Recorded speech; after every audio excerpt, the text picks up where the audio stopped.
진짜 좋다. 네. 자, 역사는 최태성. 아직 적응 못하는 것 같아요. 네, 여러분들 만나 반갑습니다.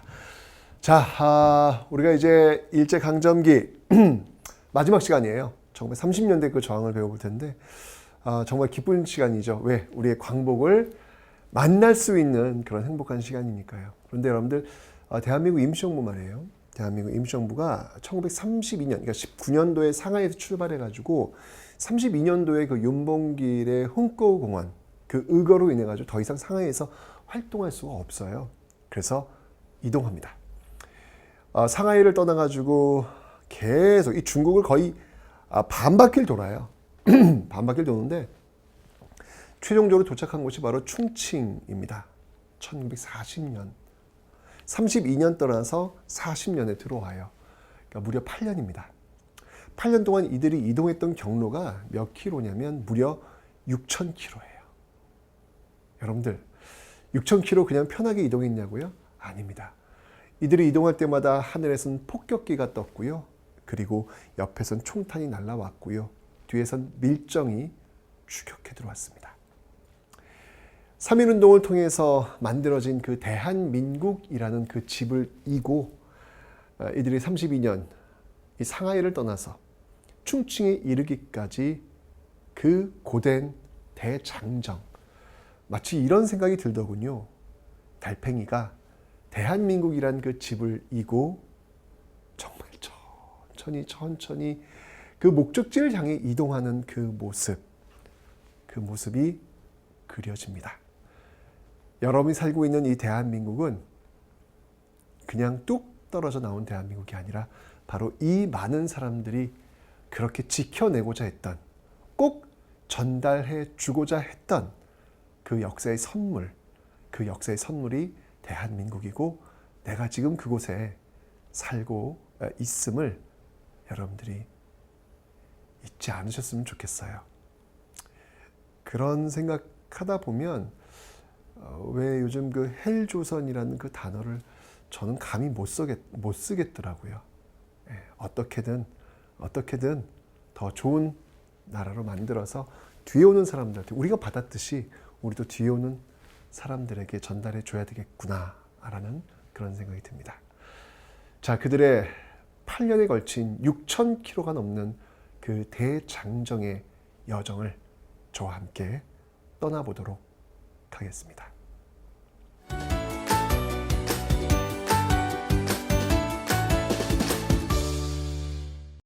자, 30년대입니다. 이제부터 30년대 저항인데 역시 똑같이 20년대와 똑같이 민족주의 진영과 사회주의 진영으로 일단 나누어서 국내 저항부터 한번 살펴보겠습니다. 늘 여러분들 국내 저항과 국외 저항으로 나누어서 봤던 거 기억나시죠? 자, 우선 여러분들 민족주의 진영입니다. 자, 민족주의 진영은 과연 30년대 국내에서 어떻게 활동을 했을까라는 거예요. 자, 크게 이제 국어와 역사 쪽으로 나누어서 한번 볼 텐데요. 자, 먼저 이 국어 쪽입니다. 국어 쪽은요, 브나로드 운동. 우리의 글을 가르치고, 이 문맹퇴치 운동이에요. 쉽게 얘기하면. 문맹퇴치 운동. 1920년대 출발했던 문맹퇴치 운동이 30년대까지 이어지고 있는데, 이 30년대 대표적인 문맹퇴치 운동이 바로 이 브나로드 운동이다라는 겁니다. 민중 속으로 들어가는 얘기예요. 지식인들이요, 알고 있는 자요, 민중 속으로 들어가서 그들의 문맹을 깨쳐내라 라고 하는 것이죠. 이때 이 브나로드 운동을 주도했던 신문은요, 바로 동아일보. 이 동아일보에서 주도를 하고 있다는 사실 기억하시면 되겠습니다.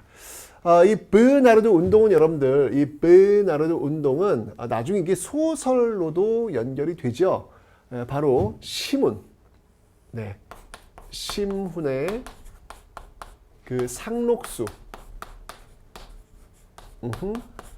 상록수라는 소설에서도 여러분들이 이 모습들을 볼 수가 있습니다. 브나로드 운동 30년대, 20년대, 30년대 기억하시면 되겠습니다. 그 다음에 이제 또 국어를 지키자는 운동.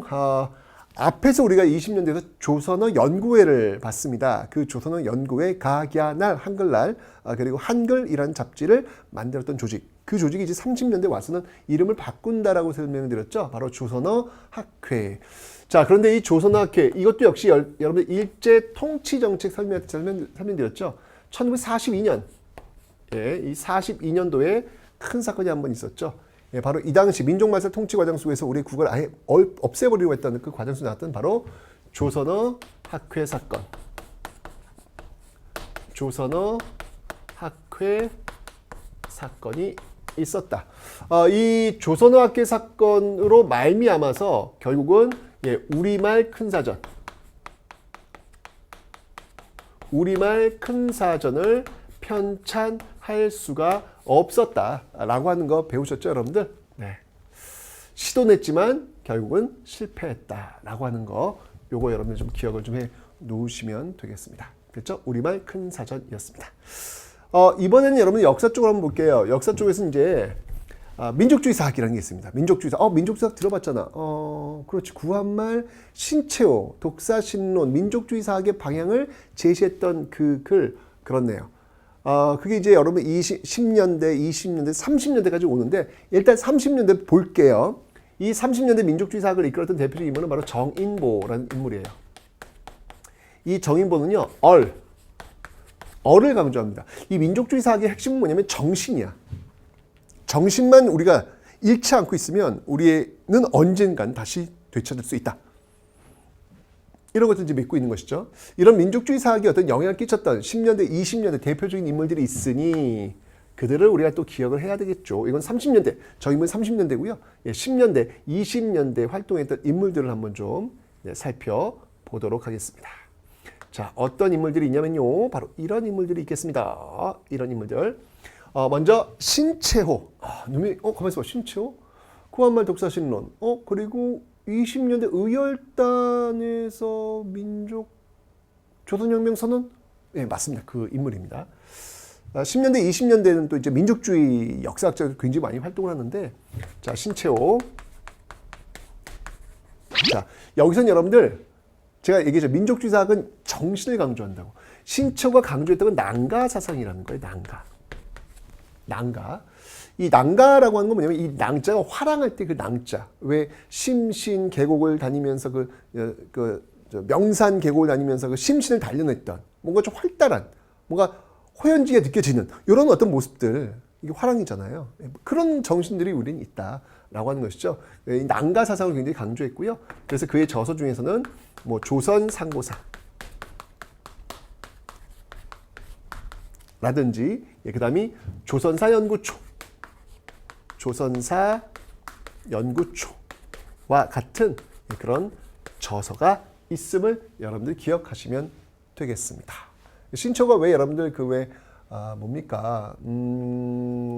묘청의 상현천도 운동, 그거를 1000년의 제1대 사건, 조선 역사 1000년의 제1대 사건을 규정했던 그런 역사학자이기도 하잖아요. 바로 이런 학문적 성과에서 나오고 있다라고 하는 거 기억하시면 되고요.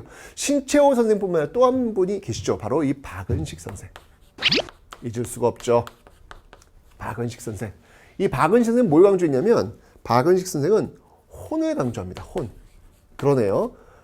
박은식 혼, 신채호의 난가, 정인보의 다 진짜 이렇게 정신을 강조하는 어떤 그런 모습들 보이고 있는데 이 박은식 선생은 바로 한국 통사. 한국의 아픈 역사라는 얘기예요. 통자가 아플 통자야. 한국 통사.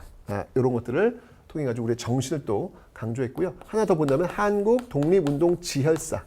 한국 독립운동 지혈사. 네. 우리 한국 독립운동의 피로 쓴 역사. 이런 것들을 강조했다라는 것이죠. 박은식 선생은 여러분들 대한민국 임시정부 제2대 대통령이 되시기도 합니다. 어쨌건 이제 이런 것들이 이제 10년대, 20년대 어떤 그 흐름들이 바로 이렇게 30년대 민족주의 사학, 정인보까지 연결되고 있는 민족주의 사학을 한번 제가 세트로 한번 설명을 드렸습니다. 자, 이런 민족주의 사학만 아니라 민족은 강조하는 거잖아. 우리 민족을 강조하는 거잖아. 근데 이런 역사학도 있어요. 실정주의 사학이라고. 이 실정주의 사학 같은 경우에는 이 정인보란다. 그 이병도 같은 인물들이 주도했던 그런 운동인데요. 그런 학문인데요. 이병도 이런 인물들이 주도했던 그런 운동인데요. 이병도가 이제 어떤 조직을 만드냐면 진단학회라는 조직을 만들어요. 진단학회라는 조직을 만듭니다. 여기서 이제 학보도 내죠. 여기 진단학보,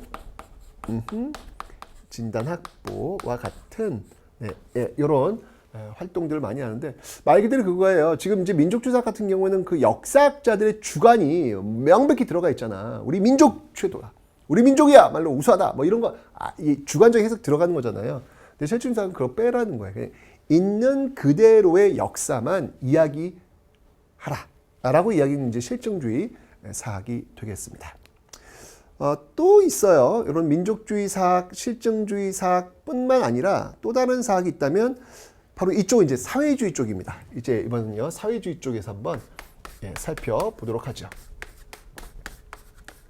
자, 사회주의 쪽에서 역사는 뭐가 있냐면 사회경제사학이라는 게 있어요. 이 사회경제사학을 이끌었던 대표적인 인물은 바로 백남운. 백남운 같은 인물인데, 자, 이 사회경제사학의 핵심은 뭐냐면요. 이거예요. 키워드가 이런 겁니다. 사회경제사학에서 이야기하고 있는 키워드. 이런 키워드가 나오면 이거는 바로 사회경제사학이구나라는 걸 아시면 돼요. 어떤 것들이 있냐면, 자, 갑니다. 바로, 역사는 발전한다라고 보는 거예요. 역사는 발전한다. 이 발전하는 건 법칙에 의해서 발전하는데 이 모습은 어디나 같다는 얘기, 어디나 비슷하다는 얘기, 보편적인 그런 특징을 가지고 있다. 발전, 법칙, 보편 이런 것들의 어떤 그 특징이 있다면 이건 사회경제사학, 사회주의의 어떤 영향을 받은 그런 역사학인데 특히 이 사회경제사학은 발전 계속한다는 얘기예요. 어디나 다 보편적인 법칙에 의해서 다 발전한다는 이야기예요. 그 말은 곧 뭐냐면 당시 그 일제 식민사관 중에서 우리 역사가 정체되어 있다, 발전하지 못한다를 이야기하는 그런 식민사관이 있어요. 바로 그런 것들을 정면으로 깰 수 있는, 정면으로 비판할 수 있는 그런 요소를 가지고 있겠죠. 바로 식민사관. 이라 할 수 있는 바로 이 정체성론을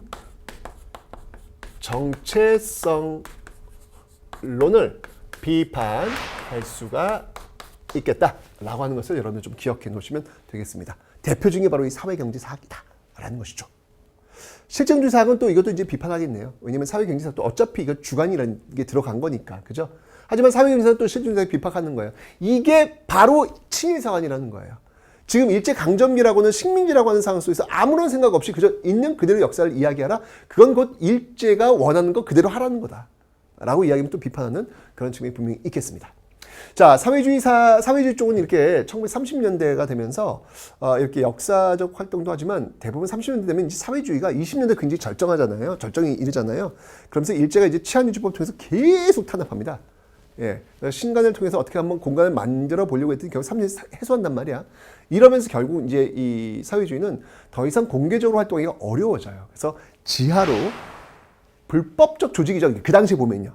그런 어떤 지하로 내려가서 저항하는 어떤 그런 모습들이 보이고 있는데요. 그래서 30년대 보면요. 혁명조합 활동.